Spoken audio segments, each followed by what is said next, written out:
Second case is that of Nikhil. Nikhil is someone who started at a 640 or a 650, we're going to really see. But again, the process is going to be the same. Define your starting point, define your milestones, and then we'll personalize the course and figure out where Nikhil needs to spend his effort. So Nikhil, took a Sigma X mark. He did really well in quant, and you can really see a balanced score in both arithmetic and algebra. I think this is the wrong version, but that's fine. But on the verbal side, he didn't do as well, but what do you notice over here on the verbal side?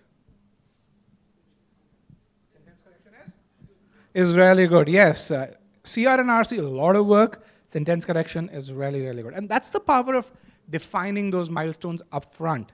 You know where you need to put effort right up front, okay? So, once you've defined your starting point, let's figure out how would you get to that 740. Again, a Q50 and a V40. Most of the combinations when it gets to a 740, if you are a non-native speaker, would get to that Q50 and V40. But it's beyond that is where the difference would be. So how would Nikhil go from a Q49 to a Q50? And that's kind of where some of the personal preference comes in. Nikhil is at the same point in both arithmetic and algebra. Turns out he likes algebra better. So he says, I'm going to excel in algebra. I don't want to study arithmetic a whole lot. It's where I am. So in this case, he chooses to go to a 94th percentile, which is the maximum you can get in algebra and geometry. And that's how he would get to a Q50. If you're someone who liked arithmetic, you could have really said, I'm going to do the balance 83rd percentile, which was the case with Steve. But this is Nikhil. He loves algebra and geometry. So again, verbal side is where things are more interesting. So again, you know his starting abilities. Based on what the data from GMAT Planner, the recommended target abilities are 94th percentile in sentence correction, 89th percentile in critical reasoning, and 85th percentile in reading comprehension. Again, you can see this distribution is slightly different than what Steve had overall. Okay, so now come. Peculiar. Okay. What do you notice that's peculiar about this distribution in the target scores?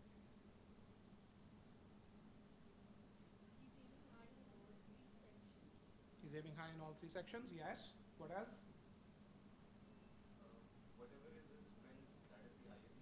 Absolutely right. He's capitalizing on his strengths. And that's something that a number of students don't do. And we are going to talk a lot about that as well. Yeah, I mean, that's really important. I mean, one of the things that pains me the most is, so we get about 10,000 students a year. I conduct about 100 success story interviews. That's kind of the bandwidth that I have. You're going to get piled to conduct more interviews. So you'd see these students, they'll, some of them would end up with a 720, 730. And you ask them, hey, why did you not hit a 750, 760? Because their verbal scores would be wonderful. Their quant scores, Q48. And then you look at their background and they're students from an NIT or an IIT. And it's like, your quant score should be a Q50 or so. And the response that I noticed, I didn't focus on quant. I thought I knew it. And that's kind of the worst thing, because a 730, the difference between a 750 and a 730 could be an admit or a full fellowship. If quant is your strength, maximize your strength first. If you're Google, you can't take your focus off your advertising business. That's where you're going to get your money from. If you are someone who's strong in quant or strong in verbal, you cannot not maximize the potential over there. That's kind of the anti of strategy. So, how much time does Nikhil need? I mean, I think it's clear that he needs less time, but I think what's important over here is for you to see where he's spending the time. When it comes to arithmetic, all he needs to do is maintain his score, so not a whole lot of time, just some practice. When it comes to algebra, he needs to spend some time to get to the 94th percentile. Now, when you create those milestones, look at the clarity that you're getting with regards to where you need to spend your time, and that's really important. Now, why is that important? Because, hey, if you know you're aiming for that 72nd percentile, there may be certain questions in arithmetic that you may not get, but if you know that you're not aiming for that 90th percentile, you might not worry about it.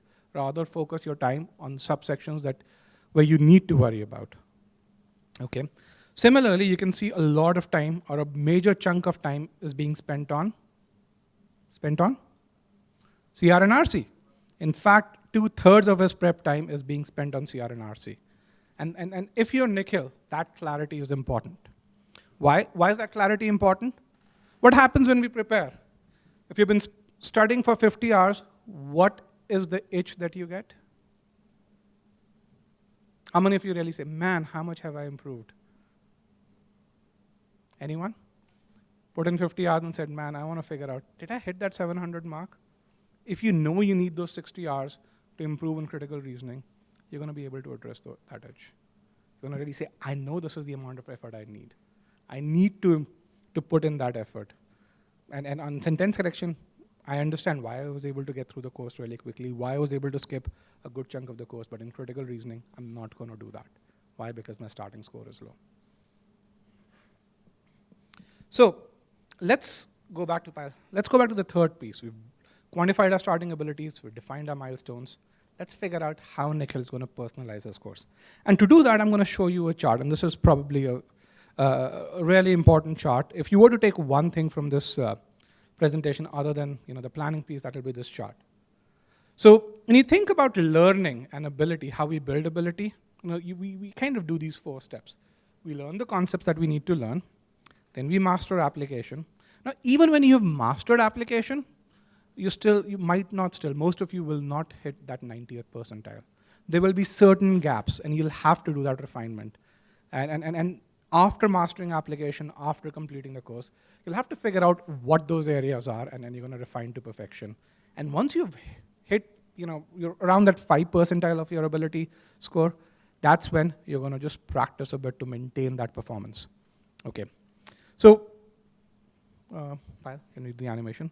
So essentially, if you've just learned concepts, you're in that 25th, 30th percentile, if you just know the concepts.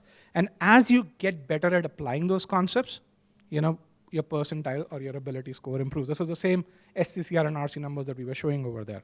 So if you go through an SC course or a CR course or an RC course, if you've not done refinement, then at the end of the course you take an ability quiz and you are at the 70th percentile, that's okay, that's pretty good. Why? Because you need to do that refinement. And after mastering application, figure out those areas that you need to work on, go back to the course, revise those areas, and make sure you hit that 90th percentile. And then, maintaining performance is 5 to 7 hours of effort, or about 10 to 15 minutes of effort a day, just to keep yourself fresh. Now, one thing, how many of you make notes while preparing? That's very good. Why should you make notes? Revise. What does that help you do? Well, let's go back to the last. On this, it helps you in a huge way to maintain performance. Imagine a week before the test, when you're saying, okay, I've studied everything, I've got to revise. There's one way that you can go back to the course and revise certain things. There's another way that if you have notes, it's a lot faster to revise. It's common sense, but you'd be surprised how many people do not do it. How many of you bookmark questions in Scholaranium? All right, that's great. I'm really happy to see that.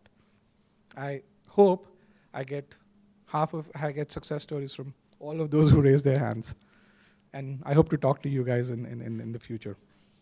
I hope we get success stories from all of you, not just for people who are bookmarking questions today. So when you think about the various subsections, and you say, hey, what are the starting stages for Nikhil for various subsections? Let's start with sentence correction. He's already at 81st percentile. Does he need to learn concepts or master application? Yes, no? Louder? Yes, come on, man. Show some energy. I know it's the third session. We'll have coffee after that. But yeah, he doesn't need to. So what does he need to do? What is refine to perfection? How would he go about doing that?